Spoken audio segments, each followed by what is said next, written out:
Don't cross him, don't boss him. He's wild in his sorrow, hiding his pain.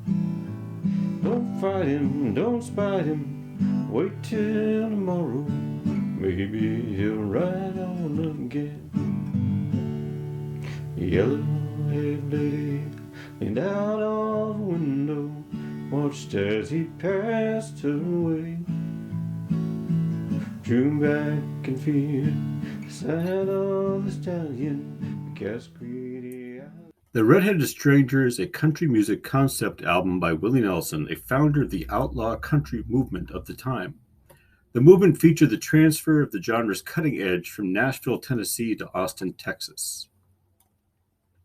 The Red-Headed Stranger were certified multi-platinum. Platinum means it sold 1 million copies and made Nelson one of the most recognized faces in country music. It also gave him his first #1 hit, Blue Eyes Crying in the Rain. The album is a narrative, which means it tells a story. In this case, it's the tale of a man who goes on the run after killing his wife and her lover when he finds them canoodling in a cafe. Whilst on the lam, the stranger kills a second woman, the yellow-haired lady, for touching his horse. He eventually finds redemption in the arms of yet another woman and lives happily ever after. Nelson wrote several of the songs on the album, but not the title track, which was penned in 1953 by Edith Lindemann and Carl Stutz. Nelson often played the song as a children's lullaby to his daughter and at the end of his radio show, The Western Express.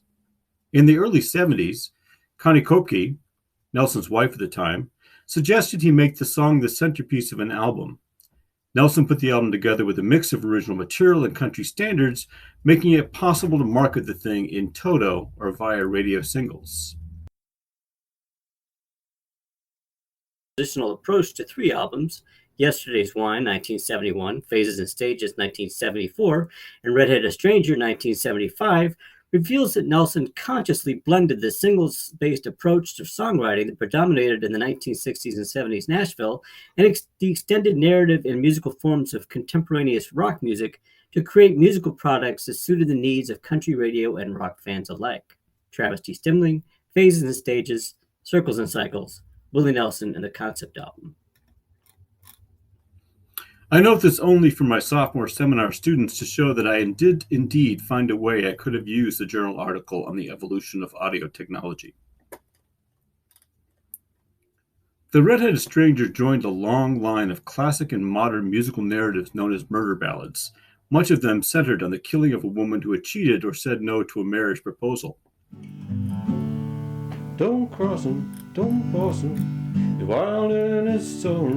Violent misogyny in popular song did not begin with recent controversial offerings from acts like Guns N' Roses and Two Live Crew. There's an old, largely southern folk genre known as the murder ballad. And as long as men have sung the blues, they have told stories of killing the women who have done them wrong. In a common scenario, a man catches his woman with another man and kills them both in a jealous rage. In the 1920s, Lonnie Johnson sang a song called Careless Love, in which he promises to shoot his lover numerous times and then stand over her until she is finished dying. In Little Boy Blue, Robert Lockwood threatens to whip and stab his lover, while Robert Nighthawk's Murder and Blues suggests a deliberate values judgment and the premeditation. The song says that prison chains are better than having a woman cheat on you. John Hammerlink, Killing Women, a Pop Music Tradition. The Humanist. This genre has deep roots in the history of the American South, where femicide has long been a popular theme in music and is believed to have contributed to social attitudes and gender norms there. According to social learning theorists, male violence is not an innate personality characteristic, but a learned behavior. Therefore, music can be seen as a vital element in the learning process. Since violent anti-female ballads were extremely popular in the region among all classes of individuals, Southern males continually heard that male authority could be maintained with violence. And in 1924, for example, the Supreme Court of Mississippi was the first state court to recognize a husband's right to beat his wife. Moreover, between 1882 and 1927, 76 African-American women and 16 white women were lynched in the United States, all but 2 in the South. In fact, one scholar pointed out that in the 19th century South, violence was viewed as an essential fact of human life, somehow built into human relationships. In such an environment, women could easily be physically and psychologically abused. Kirk Hudson, Wacky Whack, Don't Talk Back, the glorification of violence against females, and the subjugation of women in 19th century Southern folk music. The Journal of American History. Journal of Women's History. However, the ideas behind the redheaded stranger go back a lot further than that, back to the near universal myth of the vagina dentata. The Vagina Dentata visualizes for males the fear of entry into the unknown, of the dark dangers that must be controlled, and the ambivalent mystery that is woman. The teeth must be removed. If the teeth are not removed, the male fears that his penis or testicles or both will be sheared away.